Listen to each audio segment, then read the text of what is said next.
मैं 5 महीने अपना फिजिकली और ज़हनी टॉर्चर से अपना बेड़ा गर्क करवाने के बाद भी मैं भी गद्दार हूँ। उधर पाकिस्तान के अंदर आधे से ज़्यादा पार्लियामेंट जो है वो भी गद्दार है। ये चीमा फैमिली है, ये भी गद्दार है। डार फैमिली है, वो भी गद्दार है। पाकिस्तान के अंदर हर बंदा गद्दार है। पाकिस्तान तरीके इंसाफ में इमरान खान के अलावा बाकी सारे गद्दार हैं, उसकी बहनें, उसकी बीवी।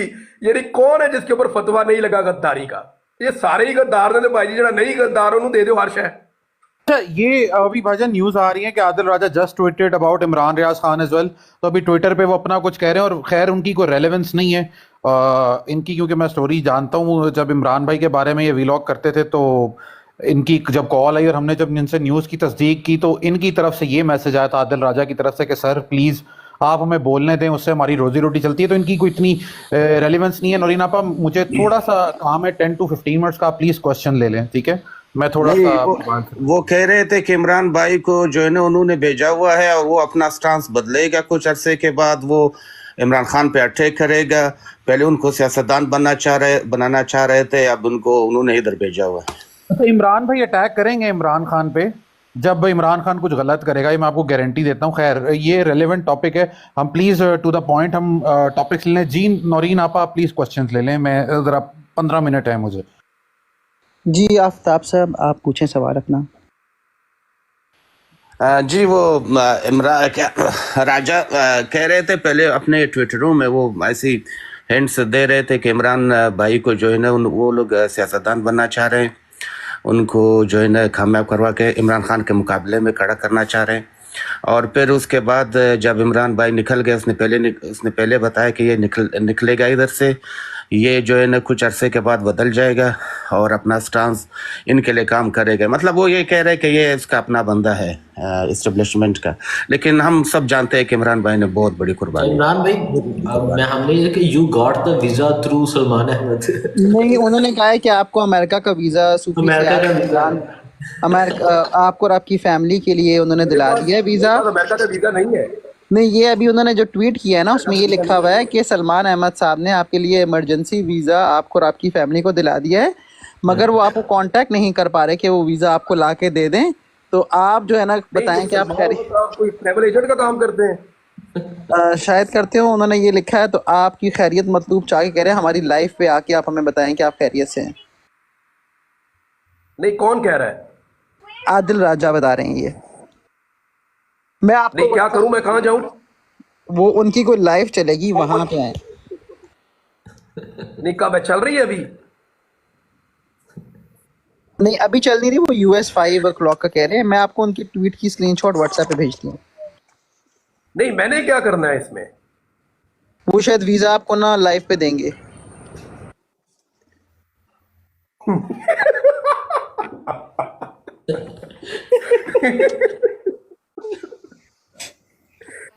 अच्छा जी, अच्छा नेक्स्ट। और जख्मी हालत में तेरे लिए मुश्किल होगा मुझे छोड़ना। एक दफा सोच ले, अगर किसी से बात करनी है तो कर ले। तो आधे घंटे बाद वापस आया, उसने कहा जी इमरान भाई ठीक है, आप दाढ़ी हम नहीं काट रहे आपकी, लेकिन आपको एक हमारी तरफ से रिक्वेस्ट है कि आप ये शलवार कमीज पहन लें। उसने मुझे एक शलवार कमीज दिखाई, तो मैंने वो जब सामने ऐसे उसने दिखाई ना, तो मैंने कहा छोटे कपड़े। अच्छा, मुझे हसनैन तब तक पता ही नहीं था कि मैं इतना कमजोर हो गया हूं। मैंने वो नजरों से कपड़े देखे ना सामने, मैंने कहा छोटे कपड़े हैं, इन्हें कपड़े पहने हैं ना।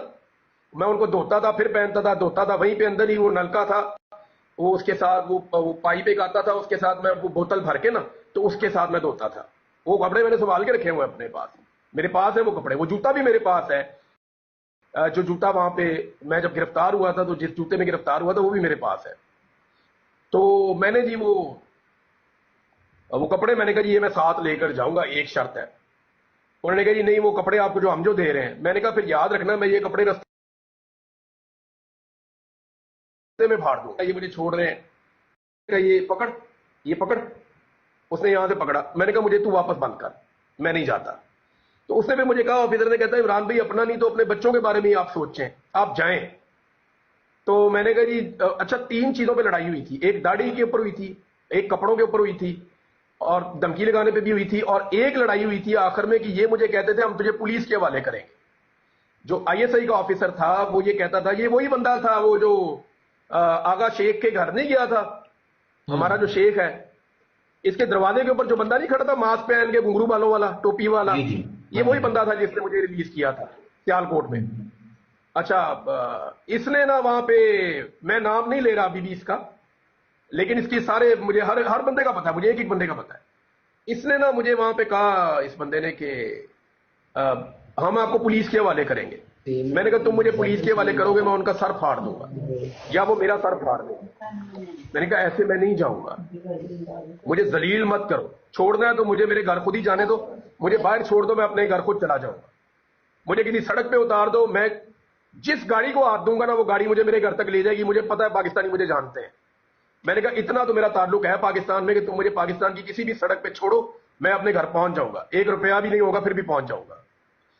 तो उसने कहा नहीं जी हम आपको पुलिस के हवाले करेंगे, हमारा छोड़ने का ना एक एसओपी होता है, जैसे इन्होंने इंतजार बंजूता साहब को नहीं छुड़वाया, ये वो तरीकाकार कर रहे थे। मैंने इनकार कर, ये बंदे फिर गए थे इस बारे में, इसको 3 दिन लग गए थे छोड़ने के मामले को। ये मुझे लेकर कभी यहां जाते थे कभी वहां जाते थे, जगह चेंज कर रहे थे। फिर इन्होंने दोबारा मीटिंग की और फाइनली इनका तय हुआ कि ठीक है हम आपको पुलिस के हवाले नहीं करते, लेकिन हमें फैसिलिटेट तो पुलिस ही करेगी ना, उन्होंने कहा। मैंने कहा यार जो भी है, मुझे अगर पुलिस ने गिरफ्तार किया या उन्होंने मेरे ऊपर कोई मुकदमा डालने की कोशिश की तो मैं अदालत में खड़ा होकर जाके आईजी पंजाब का बेड़ा गर्क कर दूंगा और मुझे पता है कि वो तुम्हारी कमजोरी है। इन्होंने कहा जी ठीक है आपको कोई ऐसे कुछ नहीं होगा। ये मुझे ले गए एक अस्पताल में, उस अस्पताल में छोड़ के ये मुझे भाग गए वहां से, इन्होंने मुड़ के नहीं देखा पीछे। मैं खड़ा होकर देख रहा हूं, वो मुझे याद आ गया छोटी गाड़ी थी, यानी वो थी 1000 सीसी गाड़ी थी जिसमें मुझे ये लेकर गए थे। तो मैं इनको भागते हुए देख रहा था, वहां से मुझे छोड़ के भाग गए। मैं अब वहां पे अस्पताल में कभी इधर जाऊं कभी उधर जाऊं, मुझे कोई बंदा ही ना मिले। वहां मुझे पुलिस वाले नजर आ गए, वो शायद मुझे ही ढूंढ रहे थे। और मैंने इसको पकड़ा पुलिस वाले को, तो उसने मुझे हाथ से पकड़ के दीवार के साथ लगा दी। वो पुलिस वाले की आंखों में आंसू आ गए, कहते इमरान भाई आप ये क्या हो गया। और मैंने कहा जो भी हो गया अब चल मुझे घर छोड़। तो उसने कहा, मैंने कहा मेरे साथ कोई कानूनी कार्रवाई वाला ड्रामा नहीं। कहते इमरान भाई हमें पता है कोई ड्रामा नहीं होगा, आप सीधा अपने घर जाएंगे, सादा कपड़ों में लोग आपको घर छोड़ के आएंगे। आगे कोई डीएसपी था सादा कपड़ों में, उसको इन्होंने कहा हुआ था, उसने एक गाड़ी अरेंज की हुई थी। उसने मेरे से रास्ते में मेरी ख्वाहिश पूछी कुछ कि इमरान भाई कोई ख्वाहिश मैं आपकी पूरी कर सकता हूं, कोई एक ख्वाहिश, कोई एक। मैंने कहा यार गाड़ी मैं चलाऊंगा। तो वो डर गया। अब मैं देखे इतने अरसे बाद बाहर निकला था, मैं खुली सड़क देख रहा था, आसमान सामने गाड़ी थी, मुझे ड्राइविंग का वैसे भी शौक है। वो डर गया, उसने कहा इमरान भाई मेरे बच्चे हैं तो अब आप आगे चलें अभी। फिर उन्होंने मुझे कहा जी को पेपर साइन करवाना। मैंने कहा जी वो तो मैं नहीं करता। तो उन्होंने कहा जी ठीक है कोई बात नहीं। वो फिर ऑफिसर मेरे साथ बातें करता रहा, फिर मुझे वो मेरे घर छोड़ आया। यानी इस तरह मैं जब रिहा होकर अपने घर पहुंचा तो वो इस तरीके से था सारा एपिसोड। तो दाढ़ी मैंने उनसे नहीं कटवाई क्योंकि मैंने 2023 में जब हज करना था तो मैंने नीयत की हुई थी कि हज के बाद मैं दाढ़ी रख लूंगा। तो मेरा हज तो हुआ नहीं, तो दाढ़ी मेरी रखी गई। तो मैंने सोचा कि या अल्लाह अगर ये दाढ़ी अब रखी गई है तो ये रिएक्शन है। मेरे सर के बाल भी ज्यादा वाइट हो गए, हालांकि पहले भी थे, मैं कभी कभी वो डाई करवा लेता था, लेकिन इतने ज्यादा नहीं थे जितने ये हो गए थे दाढ़ी के और सर के बाल। लेकिन फिर मैंने कहा अब कंटिन्यू करते हैं, दाढ़ी अब मैं नहीं काटूंगा। मुझे मेरे कई दोस्तों ने कहा, फिर कोई इनके जो है वो इनके ऊपर दबाव भी आया। बाद में जब मेरी तस्वीरें बाहर आई सफेद बालों की, तो इनके ऑफिसर ने इन पे दबाव डाला कि यार तुमने दाढ़ी क्यों नहीं काटी थी। तो इन्होंने पैगाम भी भिजवाए कि सर आप इसको नहीं काटते तो आप इसको ब्लैक कर लें। मैंने कहा जी ऐसे ही ठीक है, जो है अल्लाह का बड़ा शुक्र है, मैं उसका शुक्रगुजार हूं, जो है ऐसे ही है, मैं नेचुरल हूं, इसी तरह मैं अपनी जिंदगी गुजारूंगा, मुझे कोई प्रॉब्लम नहीं है। और अब देखें मैं आपको एक बात बताऊं यार, मैं वही बात दोबारा करूंगा कि बाल सफेद हो जाए कोई बात नहीं है, खून सफेद नहीं होना चाहिए बंदे का। जिंदाबाद माशाल्लाह। जी मियां, सच बताऊं आपको तो मैं जितना आजाद आदमी हूं ना, जितना बाहर घूमने फिरने वाला आदमी हूं, सारी जिंदगी मैंने पहाड़ों पे गुजारी है शिकार खेलते हुए। और मैं शिकार खेलने सिर्फ इसलिए जाता था कि मुझे नेचर में घूमने का शौक है, खुले पहाड़ों में फिरने का शौक है, खुले आसमान के नीचे कैंप लगा के मैं सर्दियों के अंदर रातें गुजार लेता हूं। तो मैं को पत्थर का बना हुआ आदमी नहीं हूं। मैं आपको सीरियसली कह रहा हूं कि मुझे आप 6 घंटे किसी जगह पे बंद करें तो मुझे तकलीफ बहुत होती है। और 2-3 चीजें हैं, देखें, एक तो अल्लाह रब्बुल इज्जत की मेहरबानी है, वही इंसान को सब्र देता है। मेरे रब ने मुझे सब्र दिया जो इतना सारा वक्त गुजर गया, वरना मेरी ये औकात ही नहीं है मैं इसका 10% भी नहीं कर सकता। कोई क्लेम मेरा ऐसा नहीं है कि मैं कोई पत्थर का बना हुआ हूं। मैंने जब कहा था ना कि आपको टक्कर के लोग मिले हैं, तो मैं पाकिस्तानियों की बात कर रहा था, अपनी बात नहीं कर रहा था। मैं अकेला तो नहीं हो सकता हूं ना, लोहे का बना हुआ। लोग नहीं खड़े होंगे तो कैसे होगा? लोग खड़े हुए, ये पूरे पाकिस्तान का शुक्रिया, ये पाकिस्तान की जमहूरी सोच रखने वाले तमाम लोगों का शुक्रिया। मैं इस काबिल नहीं हूं, ना मैं इतना मजबूत आदमी हूं। मुझे हामिद मीर साहब से मेरी बात करवाई मियां अली इशफाक ने, जब मैं छूट कर आया तो मीर साहब ने मुझे कहा, यार इमरान आपका शुक्रिया। मैंने कहा जी किस बात का? उन्होंने कहा, कम से कम आपने हमारी इज्जत रखी है। यानी मीर साहब को यह लगता था कि मैं कोई स्टेटमेंट दे देता, आके प्रेस कॉन्फ्रेंस कर देता तो शायद मैं जल्दी छूट जाता। तो मैंने जो बात नहीं मानी या वो मेरे से वो डील नहीं करवा पाए, तो ये उन्हें लगा कि ये हमारी मीडिया वालों की इज्जत रखी है। और कई लोगों ने ये बात की भी कि देखिए जी, हमारा मीडिया वाला एक बंदा उठाया और उसने सरेंडर नहीं किया। तो मीर साहब ने जब मुझे ये बात कही ना, तो मुझे अच्छी तरह याद है, मैंने मीर साहब को कहा, मैंने कहा मीर साहब इस पे अल्लाह का शुक्रिया अदा करें। मैंने कहा मेरे बस में होता ना तो मैंने डील कर लेनी थी, मेरे बस में ही नहीं था। मेरा रब इतना ताकतवर है कि वो इंसान को हारे हुए को जितवाता है। मेरा रब इतना बड़ा है कि वो कमजोर आदमी से ताकतवर को हरवा देता है। मेरा रब बहुत बड़ा और बहुत ताकतवर है। और मैंने इस सारे सिनेरियो में एक चीज सीखी है, मैं बड़ा क्लियरली आपको आज ये बता देता हूं बात, कि जब मैं हार जाता था ना, यानी इस सारी 5 महीने की अबडक्शन में जब मुझे लापता किया गया, तो मैं कई दफा हार गया। मैंने कई दफा सोचा कि यार मैं इतनी, मेरे पास तो अखबार भी नहीं था, टीवी भी नहीं था, बाहर की कोई खबर नहीं थी, खूब अंधेरे में पड़ा हुआ था मैं। तो इन 5 महीनों में कई दफा मेरे दिमाग में आता था, यार दफा करो, मैं क्या लड़ाई लड़ रहा हूं। मेरे घर वालों को यही नहीं पता कि मैं जिंदा हूं या मर गया हूं, क्योंकि मुझे उन्होंने ये कहा था कि तेरी तो भाई तेरा नमाज़े जनाजा हो गया बाहर, टेंशन देने के लिए।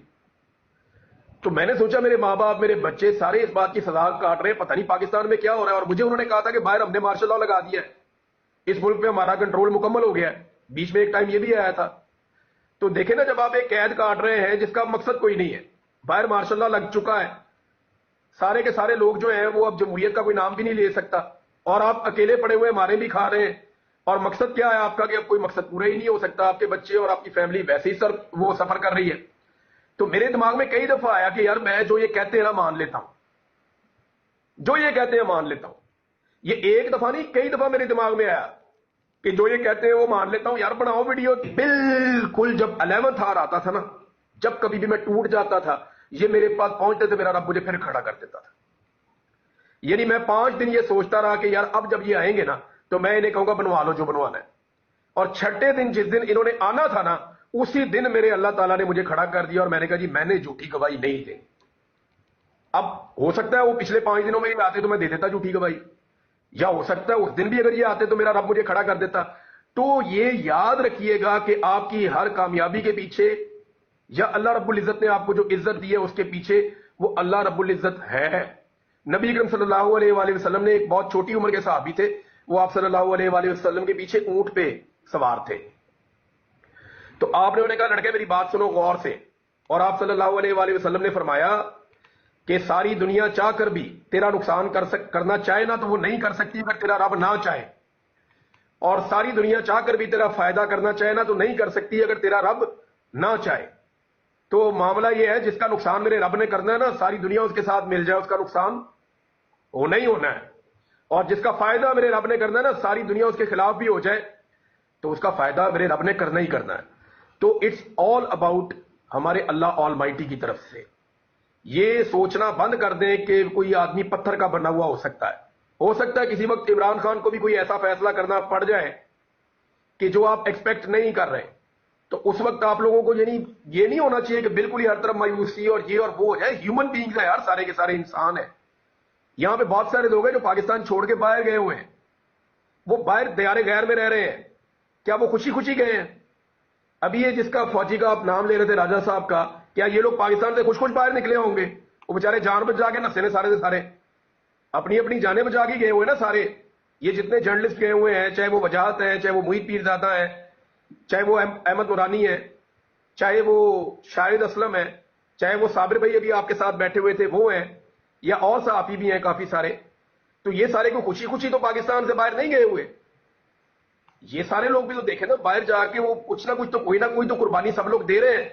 तो ये हर एक की ना अपनी कैपेसिटी होती है, और मैं आज आपको एक चीज लिख कर दे सकता है, ये मैं आपको बता रहा हूं, क्योंकि मैंने जेल भी काटी है। मुझे इन्होंने 1 महीना जेल में रखा, मुझे उस 1 महीने का 1 मिनट भी आज तक याद नहीं है। मुझे लगा बस मैं गया हूं और शुगल में टाइम खत्म हो गया। मैं जेल में अखबार पढ़ता था, सुबह उठ के बाहर वो मुझे निकालते थे छोटी सी जगह पे, उधर मैं वॉक करता था, मैं नमाज पढ़ता था, और कभी कभी कोई कैदी मिल जाता था, उससे बातें कर लेता था। तो मेरा बड़ा जबरदस्त टाइम गुजरा जेल के अंदर। हालांकि मैं कहता था बाकी कैदियों को छोड़ो मेरे पे, इधर लेके आओ, मैं उनसे बातें करूं, तो मुझे अकेला रखते थे ज्यादातर। तो साथ आगे एक बैरक के अंदर ना महमूद रशीद साहब बंद थे, तो मैं ऊंची ऊंची आवाज में ना महमूद रशीद साहब से बातें करता था, बहुत ऊंची मैं बोलता था। तो वो मुझे उन्होंने कहा कि यार जेल च सख्ती होती है, मुसीबत बन जाएगी कोई, तेन तो डर ही नहीं लगता वो मुझे। लेकिन महमूद रशीद साहब की वो बीमार थे उन दिनों बहुत, तो कभी कभी उनकी आवाज आती थी मुझे ना। वो मुझे 1-2 दफा उन्होंने बिस्किट खाने के लिए भेजे, एक दफा उन्होंने कोई चीज बनाई वहीं पे जेल के अंदर, तो वो भी महमूद रशीद साहब ने किसी कैदी के थ्रू मेरे पास भेजी कि ये इमरान रियाज को दो, वो खा लेगा। तो जेल का तो मुझे पता ही नहीं चला कि महीना कैसे गुजर गया।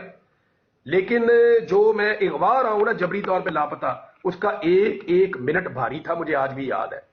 तो जो लोग लापता हो जाते हैं ना, उनके बारे में आप उनको कंपेयर ही नहीं कर सकते। आप अगर कोई लापता आदमी बाहर आके कोई भी स्टेटमेंट दे, तो आप उसको, यानी मैं फरूक हबीब के लिए भी, आप लोग सब नफरत करते होंगे फरूक हबीब से, आप लोग सब उसको बुरा कहते होंगे, लेकिन भाई वो लापता हुआ था। शहबाज गिल को 2 दिन लापता किया गया था, चंद घंटे के लिए इसको फवाद चौधरी को भी लापता किया गया था।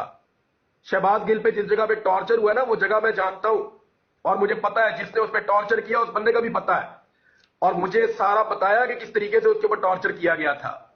तो ये जो लोग लापता हो जाते हैं ना, इनकी तकलीफ बहुत बड़ी होती है, बहुत बड़ी होती है। आप लोग इमेजिन नहीं कर सकते ये इतनी बड़ी तकलीफ है, क्योंकि उनको दुनिया का कुछ नहीं पता होता, और दुनिया को उनका कुछ नहीं पता होता, और कोई भी उनको ओन नहीं कर रहा होता। हर वक्त एक खतरा होता है कि आपको अगर कोई मार के फेंक भी देगा ना, तो किसी के ऊपर इल्जाम नहीं लगेगा। थैंक यू जी। अस्सलाम वालेकुम वानी जी, आप बात करें। Thank you so much. अस्सलाम वालेकुम इमरान भाई, अस्सलाम वालेकुम एवरीवन। इमरान भाई, मुझे अच्छी तरीके से याद है, हम शरीफ भाई की ब्रॉड में बैठे हुए थे जिस टाइम, लास्ट टाइम आपको जब अगवा किया गया था ना, पहले आपको पुलिस के हवाले किया गया था और वहीं से आपको अगवा करवा दिया गया था। तो हम उस टाइम लाइव में बैठे हुए थे, और यकीन माने कि मतलब हम उस तकलीफ को महसूस कर रहे थे जब आप गायब थे, और किस तरह की मतलब आपके बारे में जो हमें बातें